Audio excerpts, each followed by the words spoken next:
Hello, welcome back. I hope you did something creative today, and if not, maybe this can be the thing that you do. So today I am going to be bleaching this sweatshirt.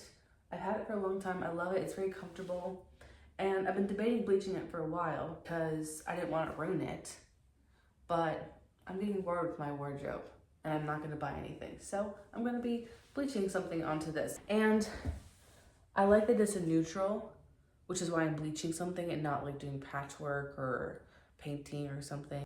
Let's begin. What you're gonna need is a spray bottle, bleach, water preferably nearby, and then of course something to bleach. It doesn't have to be blank, but I usually like to bleach blank things.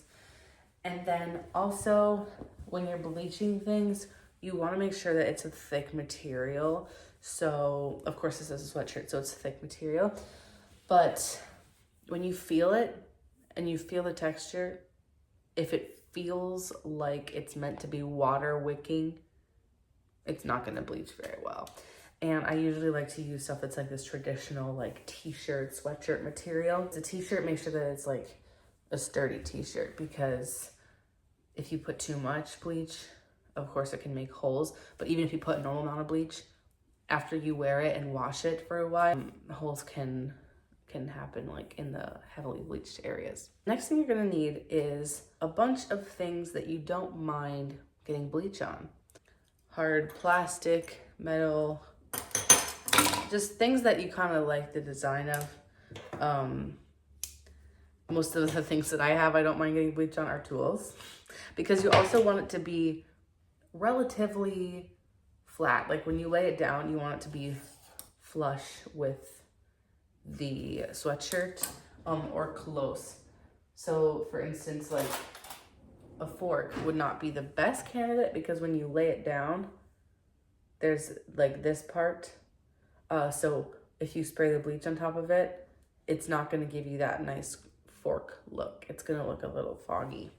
So first what you're gonna do is put a little water in this, just a little bit. Also, I forgot to mention, make sure you're on a surface that it's okay if bleach gets on there. So first what we're doing, don't put any bleach in it, just put water in it. Practice spraying it just to kind of see like how it sprays, that if it's like super like huge droplets of water, or if it's little droplets. This one is very misty, which is ideal for this kind of thing. So you're gonna lay down your piece of clothing flat down on your surface.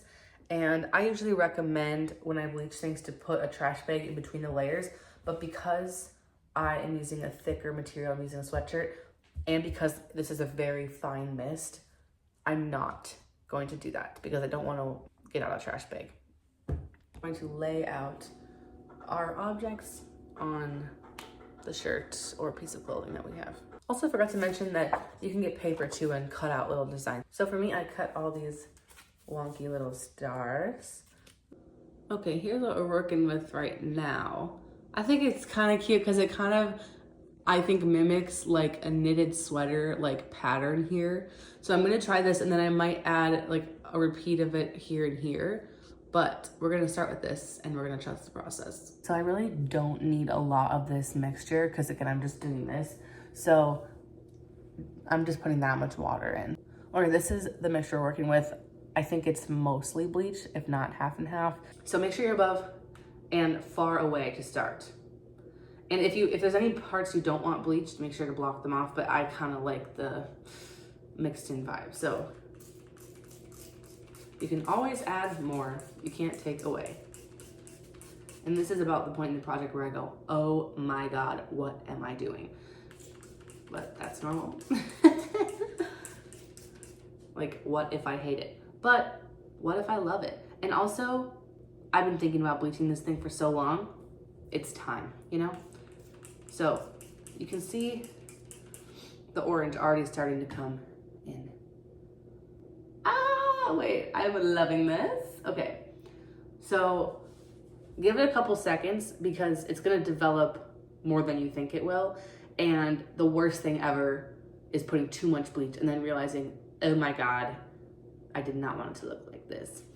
So give it a couple seconds. One thing I forgot about was that the paper was gonna curl up when it got wet, of course.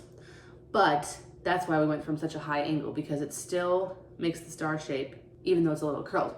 But that's also why, well, that's not why. This is just a convenient coincidence, but I did tuck the points underneath the scissors, so it kind of holds them down, which is nice. So I'm still waiting for this to dry a little more because I don't think that I want it to look orange. I think I want to bleach this to the point of it looking white-ish. But the great thing about bleaching clothes is that it's a super easy DIY to do because most people have bleach in their house and you don't have to use a spray bottle. You can use a paintbrush. I used to take like an old Crayola marker and pop off the top of it, rinse out the felt inside that held the ink, rinse out the tip, and then like fill that with bleach and then draw with it, which is not an exact line like a marker, but it is like close enough that you can see what design you're making, you know? One thing also I will say, right when this is done developing, you will want to throw it right in the wash, or at least rinse it out right away really, really, really well, because I have made the mistake before of leaving bleach on for too long and then my shirt disintegrated.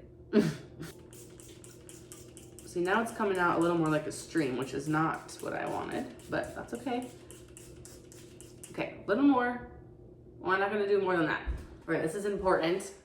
Before you move this at all, because we use spray, make sure that you wipe up the counter, because you don't want to accidentally drag this when you pick it up into some of the bleach, and then you'll get bleach in places you didn't want it. This is why I wanted a sink nearby, because when you pick these up, you want to take them right to the sink. Also, just because I don't really know how this plastic's gonna react to the bleach. All right, so I'm gonna add some more design going this way, and I just blocked off this middle here so that I don't get over the stars that I already did. And then I'm just laying down the paper with these scissors because I learned my lesson last time. All right, here we go again. I'm putting a little more on than when I started last time because I know that I like the look of a little more. And as you can see, the other places have kind of developed and they're lighter. Ooh, maybe that was too much. Okay, well, that's it. I don't know how scientific this is, but I think that it's important to let the second parts or the third parts or whatever you did last set to about as light as the first part is, just so that I have a feeling that if you wash it before it does, it's not gonna fully set into the first one. I could be wrong, but that's just what I usually do to be safe. So this is what we're working with now. I'm gonna let this sit a little longer because these two sides are a little bit too orange still. And I'm gonna throw it in the wash and I'll show you how it turns out. All right, here is our finished product. I really like it. And at the end of the day, I'm not bored of it anymore. It made my wardrobe a little more exciting. And it was so easy, so fast. All materials that most people already have in their house. So that's why I like this kind of thing, because it's super approachable and immediately you have like a whole new thing to wear. Anyway, thank you so much for watching. Hopefully you've already done something creative today, and if not, go do something creative. I love you. Goodbye.